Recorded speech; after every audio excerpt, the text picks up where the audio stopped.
Okay, so the Halo TV show has returned, whether we like it or not. Season 2, you know, I want to go into it with a clean slate in this first episode. I don't want to worry, like, is there going to be butt cheeks? Is there going to be covenant human relations? Quick, like, 10-second context. My name's Zach. I'm a filmmaker. My main channel is a filmmaking channel. That's my job. This second channel is just for fun. You know, I know what it feels like to make something and tie your soul to it and then have people on the internet absolutely dunk on you. It is not a fun experience. So we all know how we feel about season 1. Like, if you're a diehard Halo fan, you probably didn't like it. So I'm gonna try to go into season 2 with a clean slate mindset and just see what they make and just treat it as its own separate thing for now. You know, I was feeling a little nervous. I woke up early to watch this, took my morning poo, try to get my anxiety out. My dog Nova could sense that something was uneasy in me, so she snuggled me while I watched episode 1. The episode opens up with a quick shot of Pablo as John 117 Jimmy Rings Master Cheeks. So it looks like he's going through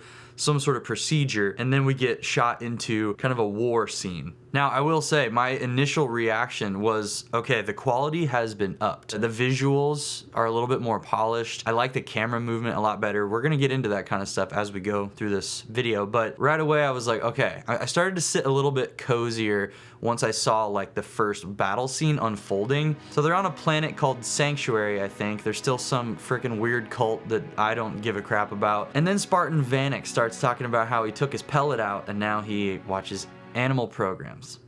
Right away I was like, no, please. Like, Vanek was so cool in the first season. He was the one Spartan that acted like a Spartan. I was like, okay, great. Now he watches Animal Planet in his free time, so we'll see where this goes. And just from like a writing perspective, it could have been a really cool opportunity to leave his pellet in so he doesn't experience emotions like his fellow Spartans, and that could have created a really cool like internal conflict within Silver Team, but you know, I guess just let him watch Animal Planet instead. But there is a cool moment when Chief interacts with weird cult lady leader girl. There's a cool moment where she's kind of like saying some random stuff to him and he just doesn't talk, and I was like, oh, this is like, it felt like Master Chief. Like, you could see how he was feeling with the helmet on, which we all know is possible because that and even this. So that kind of gave me hope for the future of the series. I'm like, okay, maybe they won't make him so chatty. Like, these non-verbal moments are really cool because you can show how he's feeling instead of telling with too much dialogue. But we got to talk about the elite fight in the beginning of this episode. This is definitely like the hook to like get us into this show, and I gotta say, I was pretty stoked. Like, the Spartans running through the like rocky desert area, Chief using the grapple hook to get up a cliff, and then the fight scene was really freaking cool. I was pretty pumped. I was pretty immersed. Two things really stood out for me for this elite fight compared to season 1, and that's camera movement and sound design. These two things are vital in like immersing somebody into a scene. Like, the camera movement was super like up close. It was like wider lenses, so like it makes you feel like you're really in that scene with them instead of like the camera super far away with a long zoom lens on and you're just kind of like watching it back and forth. It's like, no, it's like visceral, like up close and personal. And the sound design was really well done. It sounded really clean, really like punchy. This big opening scene ends with a bunch of elites flashing their pieces, and then the pieces turn invisible, and then we see I think freaking Mackie, the chick who died in the first one. Thank God she's gone, but it's like, is she back? Please God, no, don't let her be back. So this first big opening scene with the elite fight ends in the planet of Sanctuary starting to get glassed, and this was really cool. Like, the visuals looked really awesome. You got pelicans being destroyed, people screaming. They really did a good job of selling like the terror of a planet being glassed, and this is just like a small scale glassage. And then weird dumb cult lady shows up to Chief and says like, I've seen your death, it's coming soon, stupid stuff. You know, I feel like Chief in the games would just like walk past her and just like shoulder check her, and she's like, yeet. Then weird cult goes and stands by the lava, and I guess they're just gonna like take a dip. Lava swimmers. I guess maybe that's a good way to get rid of this cult storyline, honestly. I'm okay with that. We also see Soren and his wife in this episode, and there's this weird auction going on in their like planet asteroid place, I think, and there's this nerdy guy who says he knows where Halsey is, and Soren's like, oh, I don't like Halsey, but he lets nerdy guy go, doesn't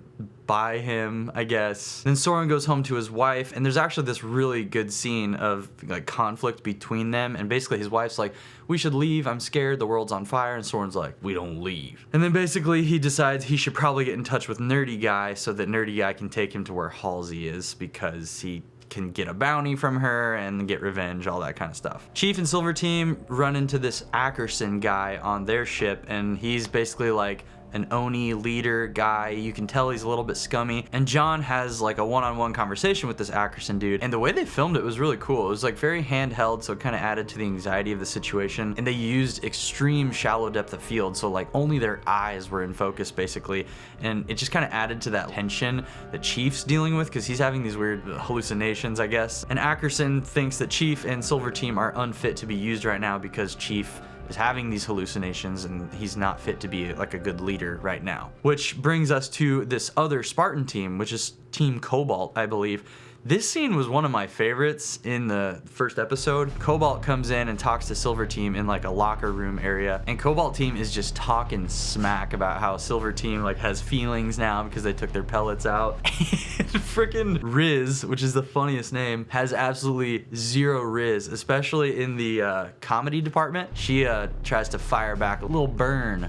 Suck big ass cream. Nice. But luckily, Cobalt Team laughed at her face for how bad that was, exactly like the audience. If they would have thought that was a good comeback, then I would have had absolutely zero hope for the dialogue in this show. Overall, though, there's great tension between Team Cobalt and Silver Team, and like that crap talking, like military stuff between them is really cool. And at the end of that scene, you can tell their leader still kind of respects Chief though, which I think was kind of cool because I feel like that's how it would be in the actual like game and book universe. Then Chief goes to this cyberpunk city, and this lady, she's on the cyberpunk city as well. No idea why, no idea how her and Chief met up, how they communicated, no clue at all. But she hands him a chip. It looks like the chip that would go in the back of his helmet in the games, and basically she's like, give me intelligence because I care about this war more than Ackerson. Chief's like, what do I get in return? And she's like, I'll believe you. So she definitely watched the Halo 3 trailers back in the day. It's the first episode, so of course they're gonna open up all these narratives and kind of let them trickle on through the series.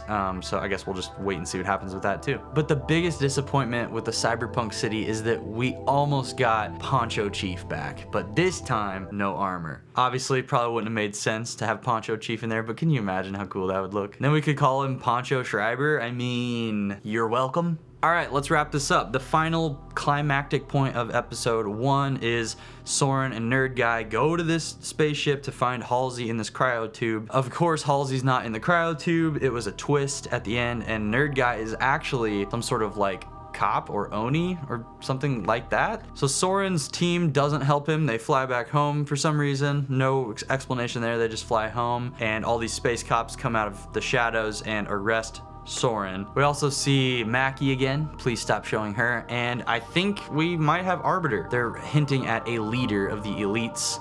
The probably elite that's standing in the front of that scene in the beginning of episode 1, and also we see an elite at the end of episode 1. So I'm assuming it's like some sort of Arbiter character, which would be pretty sick if done well. And if they get the original voice actor, oh my gosh, I would poop everywhere. So that would be sick. It's definitely better than season 1 so far. The opening scene, I will say, was really cool. Like that got me fully hooked. So far, I can't tell how good the dialogue is gonna be, because there is some really good stuff, and then there's some Suck big ass of that stuff. I'm gonna hope that this show is good. I'm gonna hope it's better than season 1, and I'm gonna keep watching. So I plan on making little random reviews like this for every episode, and hopefully providing some filmmaking insight, I guess, too, that you might not see in other Halo content out there. I just wanted to be a part of the Halo community for this moving forward. So thanks for watching if you did, and smash like or dislike, it's up to you. All right, have a good one.